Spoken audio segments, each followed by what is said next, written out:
Type 2 diabetes can be prevented, arrested, and even reversed with a plant-based diet, something we've known since back in the 1930s. Within 5 years, about a quarter of the diabetics were able to get off insulin altogether, but plant-based diets are relatively low-calorie diets. I mean, maybe their diabetes just got better because they lost so much weight. To tease that out, what you need to do is a study where you switch people to a healthy diet, but force them to eat so much food that they don't lose any weight. Then we can see if plant-based diets have specific benefits beyond just all the easy weight loss. Well, we'd have to wait 44 years, but here it is.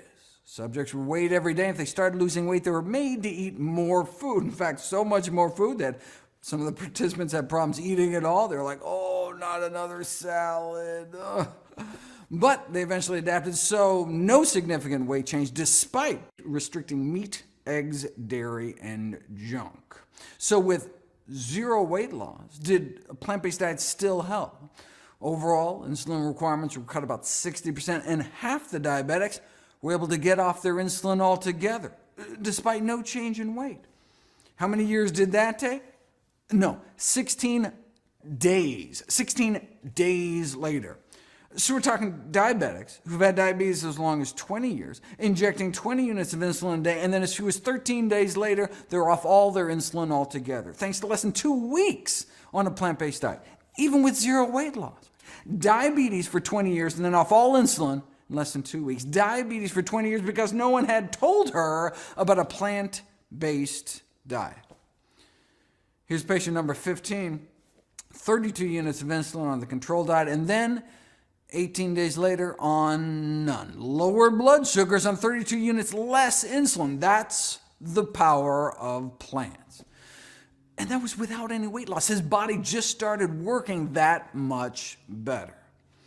And as a bonus, their cholesterol dropped like a rock to under 150 in 16 days.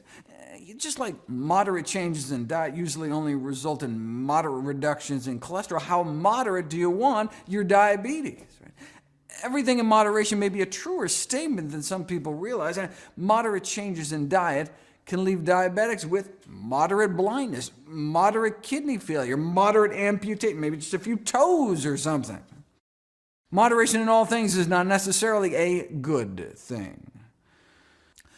Remember that study that purported to show that diets high in meat, eggs, and dairy could be harmful to health as smoking, suggesting that people who eat lots of animal protein are 4 times as likely to die from cancer or diabetes.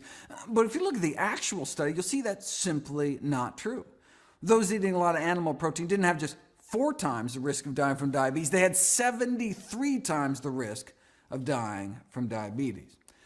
Now those that chose moderation, only eating a moderate of animal protein, they just had 23 times the risk of death from diabetes.